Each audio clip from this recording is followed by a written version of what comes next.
preceding Now you signal was a test. test of the weather radio station KIG86 Columbus, Ohio, public warning system. During potentially dangerous weather situations, specially built receivers can be automatically activated by the signal to warn of the impending hazard.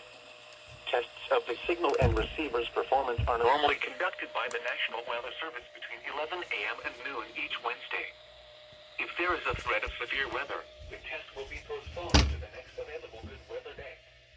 Reception of this broadcast, and especially the warning alarm tone, will vary at any given location.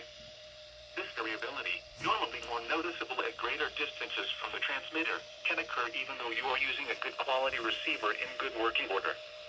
The warning alarm tone will be activated for hazardous watches and warnings for the following counties: Champaign, Clark, Delaware, Fairfield, Fayette, Franklin, Greene, Hocking, Knox, Licking, Madison, Marion, Morrow, Muskingum, Perry, Pickaway, and Union. This concludes the weekly test of weather radio station KIG86 Columbus, Ohio.